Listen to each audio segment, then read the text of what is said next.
welcome to Budget Freedom. My name is Jessica, And my name is Cristo. and this is another video on our journey on online selling. So, welcome. Thank you for coming back and watching another video. We hope that you subscribe and like and keep coming back.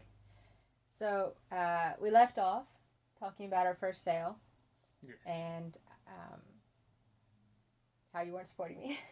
And how we ran to the post office and to Yeah. the So shop guys, and yes. the reason we're making these videos is we really want to share with you the good and the bad. We want to, share with you what struggles we went through. And it wasn't all pretty. We fought a lot. We still fight.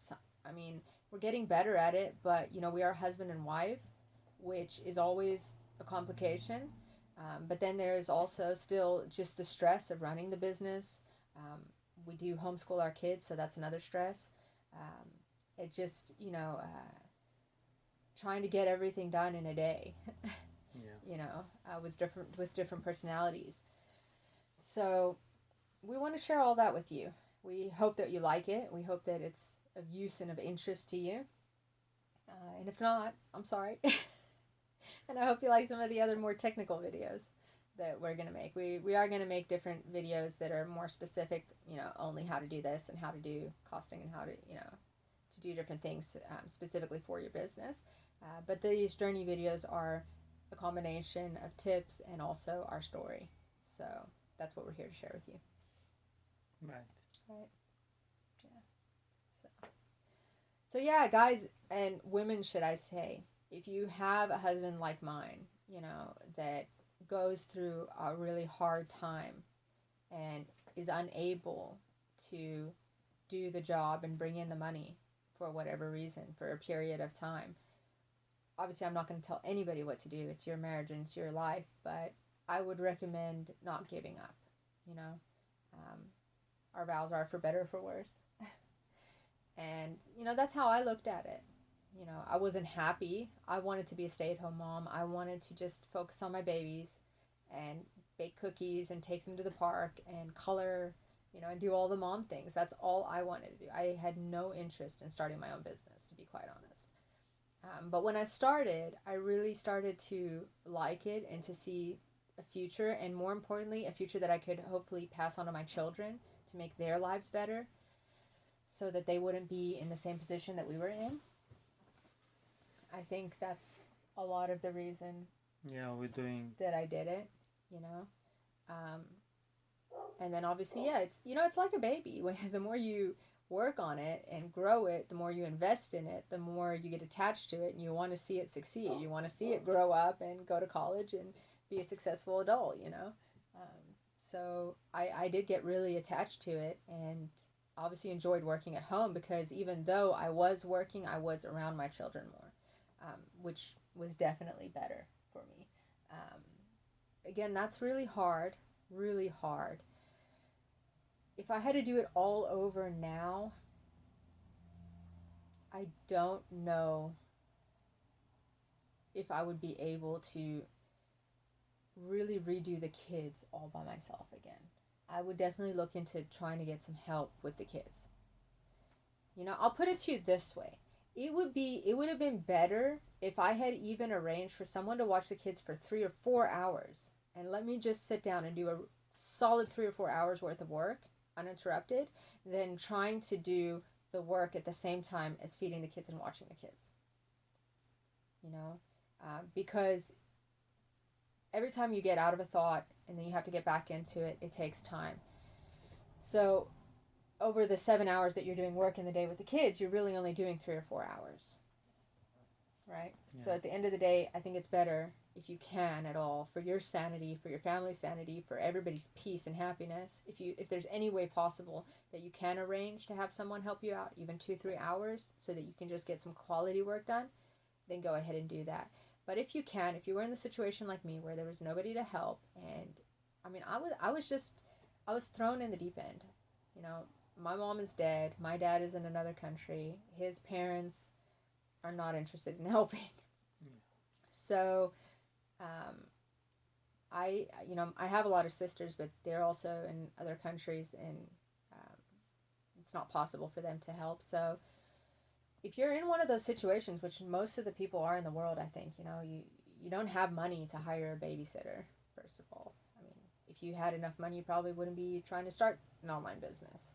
I don't know. Right. Maybe you would, but not in these circumstances. So, it's very easy for people to say in retrospect, and for people from the outside to say, oh, you should do this and you should do that.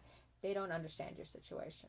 You know, they don't understand how you feel about something, and what your standards are, and what your morals are, and what your heart wants and tells you. For me, my family is number one. There's nothing more important to me in this world than my family. So I am willing to do anything to be the best mom that I possibly can to my kids, for their future, for their gain. And obviously, I try to be the best wife that I can. And sacrifices need to be made sometimes for that to happen. So I'm willing to do it, and we both grew up with no money, really bad. We had really, really bad childhoods. We had absolutely no help Yeah. growing up. I was homeless for a while. Were you? You were not. No, No. I wasn't home. He was okay. Um, so yeah, we know what it's like, you know, uh, to not have a dollar or a euro or whatever currency you're working in to buy a piece of bread to feed yourself, and it's not a nice feeling. Um, but it's life, and it doesn't mean that you did anything wrong. It doesn't mean that you're a failure or you're not capable. It's just situations and circumstances that sometimes happen to people, and it's how you deal with those circumstances and how you come out of them that makes the difference of whether you stay in that situation or whether you come out of that situation. Like I was speaking to my sister the other day, and she, her boyfriend was being quite rough. He was like, oh, well, people that are, homeless, it's because they did it, and they, that's what they wanted out of life in a way. And she actually said back to him, she said, no, sometimes you just have a lot of really bad circumstances that happen either in too short of a time period or too big of a scale to where you just don't have the resources to overcome it at that point. And that doesn't mean that you won't ever, but it's not always such a black and white, cold cut, dry situation. Yeah. And this is unfortunately where why a lot of people will tell you what you're doing is insane. It'll never succeed. There's so many people selling on it. There's just so much negativity out there. Even if you go on the forums, oh man, the forums are the most negative places on the world. It's not like it was 15 years ago, 20 years ago. It's just not possible. Well, why are these people still on there commenting if it's not possible? It's because they're still making money. Yeah, maybe it's not as easy as it was before. Maybe it's not as profitable. There's more competition. You can't make $20 off a hat like you could 20 years ago. Now you're going to make $5, but that doesn't mean that you're not making money. You're still making money. And everybody's needs in life and standards of living are very different. So, one person might need $5,000 a month to survive, where another person might need $2,000 a month. Now, the person at $5,000, they'll look at that income of $2,000 and go, "Well, that's nothing. That's pathetic. You're a small seller. You're not being successful." And that's really wrong, because that might be just enough for you, and you might be really happy. And when you grow, it'll be amazing for you. So my advice to you guys is just close your ears big time. If you feel it in your heart, if you feel positive and good about what you're doing, then do it. My dad always told me that, actually. He has a lot of really, really good things that he's taught me in my life. And that's one thing he always told me. He always said, Jessica, if you feel good about something, if you feel that it's not hurting anybody, it's not hurting you, and it's got love and kindness in it, then go ahead and do it. And don't worry about what anybody else thinks. And it's some of the best advice, that I've ever gotten in my life. Because, when everybody is negative, when everybody's telling you that you're not making it, and, like when we started, I mean, after the first few months of sales, we got, his dad got really into a lot of fights with us. Yeah. They didn't like how we were living our life. They didn't like we weren't going out enough. They didn't like how hard we were working. They didn't like, that just a lot of things. The homeschooling with the No, kids. yeah, the homeschooling with the kids. They had so many opinions about how we were choosing to live our life. And instead of supporting us and trying to help us grow and take this next step in our life, they just had so much negativity. And it got to the point where we couldn't stay there anymore. So there you go. After 6 months, no, it was more. We got there. We were there. No, It was about a year. about a year. After 1 year, it was just to the point where we couldn't stay there anymore because the fighting was just out of hand. Yes. Just basically anything he could nitpick about, he would come up and make a big deal out of it. Yeah. Right? So our free rent went, and we still were not profitable at that point. I mean, we were not making enough money to sustain ourselves yet. So we were on the last. We had $4,000 left. 4,000 left. It's like $2,000 left for a family of four. We now needed to start paying rent and all the other bills. Plus, the business wasn't working yet, and we had to move out, and that was really, really stressful as well, and really hard on us. Yeah.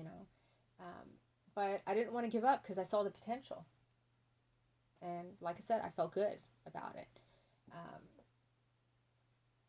So yeah, it's kind of hard to talk about all of this. It's bringing up emotions, but Yeah, it's bringing I just want to back say to all the women, men out there, if your partner is not supporting yourself, stay strong. You know, and if they're not good for you, if they're hurting you in any way, that's a different situation. Please, safety is the first thing. But Krista was really loving and kind to me. He's always been loving and kind to me. He was just really lost, and that is a different situation. So if you have the strength to do that, then just push forward. Just don't give up. A time will come when they will see the truth. Like now, he can't believe what he did and how he acted. Am I right? Yes, well, back then, yes, I don't know what happened. Yes, sometimes I think you get in a black hole and you can't come out of it. So I think that's what happened. I just shut down. It's like shutting down a computer and you can't start it. It's out of order. Button, shut down, and then you try to start, it doesn't start. You try to change power supplies and it does not start. And that's what happened to me. I was like an old computer that just broke down and I could not boot up. And yeah, it was bad. It was bad because it was bad for our marriage. It was bad for the business. It was bad for everything, and but my wife, thank you, she pulled through. She really stood strong and kept the family going. If it wasn't for her, for fighting and really believing in what she was doing, even though I was so negative about it, I think we would not be together, or it would be bad. But guys, So don't get it wrong either. I mean, I was strong, and I was pushing, but it even broke me. There was a point where I accidentally, because we were in a foreign country and I couldn't read the dosage on headache pills, and I accidentally overdosed oh yes, on a headache pills. I took two and I should have taken one, and I had a reaction and my throat was swelling up, and we went to the hospital and they told me I was crazy. They refused to help me, and thankfully not that you're allergic, but he's allergic to stuff, and so we had some like Benadryl type tablets, and I went ahead and took one of those, and I think that is the only thing that stopped the reaction. the reaction. Yeah. Because my throat was swelling, my tongue was swollen, I couldn't breathe very well. Yeah. It was very, very scary. And then I don't know what happened, but after that, I had a nervous breakdown. Yes. I got so scared of allergic reactions at that point that I could not feed my own children. I could cook for them, but then I had to leave the room and he had to watch them eat. Because I would sit there and start shaking and crying, so scared that they would have an allergic action and the hospital wouldn't help them. Yeah, that was bad. Yeah. So even in your state of darkness and a hole, you did step up when that happened to me. Yeah. because he went in there and he was calm, and he would come out and he would check on me in the hallway, and he would just hug me. He would just tell me it would be okay. And, you know, I'm a religious person, so I would pray a lot for help, you know. And it took me about a year to get through that. Yeah, it was really bad after that. Yeah. Yeah, she could not eat anything. She didn't eat anything. Yeah, I stopped eating. She just went full on. I remember we used to buy this oats bread or something, Yeah. and then some Like high fiber bread. Yes, and some veggies. That's it. So a piece of bread. But not all the veggies. I was scared of veggies. Yes, I would so- only eat lettuce and cucumbers and Yes, tomato. with butter, and Yeah. that's it. No, And- olive oil. Was it all? Yeah, Yes, olive I oil, was scared sorry. of dairy as well. I stopped all dairy. So yes, for a year that was. I went down to 90 pounds, guys, and I'm usually 120. It was really bad. Yeah, yeah. You lost. Yeah, I could see her ribs. That's how bad it was. She really became like full on stick. I could Yeah. see ribs, everything. It was really bad. But thank God, after a year, you know, things change. Well, I worked really hard. I mean, I didn't fully go away after a year, but after a year, I was able to be in the same room as the kids, and I just kept working on it. You know, I mean, there's nothing more powerful than your mind, guys. You know, Yeah, that's so true. if you have to believe in yourself, you have to believe in whatever it is that you believe in. If you believe in God or you believe in another power, you have to believe in something, good energy, and you know, you have to dig really deep and get yourself to the other side, because he couldn't help me. None of my family was around. They couldn't help me. I was alone. If I didn't fix myself, then my kids would not have a mom today. And that's what I just put in my head. I want to live. I don't know why that happened to me. You know, if it was the stress, if it was everything, but I wanted to be that mom for my kids again. And I think that's what got me through it mostly. And obviously my belief that, you know, in God, and that he would help me. But yeah, guys, so I mean, and through all of this, if you can even imagine, the one thing I always stayed true to was the business. Every morning, Yes. 8 o'clock in the morning, I was at my computer. I was answering messages. I was listing products. I was shipping products.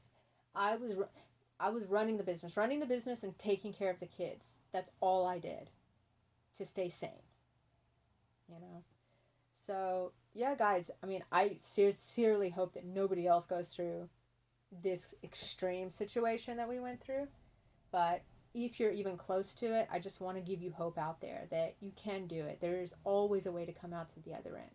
And if it takes blocking out all the noise in your life, all the negative people, block them out and really just put a bubble around yourself. Heal yourself. Focus on yourself and your family and get yourself to a good place again. And then once you're in a good place and once you've healed a little bit, then you can let in a little bit of that noise again, if you so choose. But don't let the noise take over. Don't let the outside voices decide whether you're going to make it or not. You know, we're all on this earth, and we all have equal right and equal opportunity to be successful and to be happy. And with love and kindness, we all can. Yes, I Yeah. agree. Stay true to yourself, guys. Yeah. So we have a lot of Yeah. difficult stories like this that we can tell you. Like I say, I hope that they're interesting to you and they give you some encouragement, because through adversity, you can always get to the other side. Like one of my favorite quotes by Morgan Freeman, he said, "I don't have problems, I have puzzles." And that just rings so true to me, because life is a jigsaw puzzle. You just got to figure out how to move those pieces and make them work to where you have a whole puzzle. Yeah. So guys, thanks for watching another episode of Budget Freedom. Come back and watch again next week. We're uploading videos every Tuesday and Thursday. Please subscribe, hit the bell notification so that you get a notification when the next video comes out. And leave us comments and like and reach out, guys. We want to build a community here and share stories and uplift each other. It's not all about, hey guys, look at me, I'm making 600,000 a year. It's about, guys, this is real life and you can do it, and there's enough out there for everybody. Bye. Thank you. Bye bye.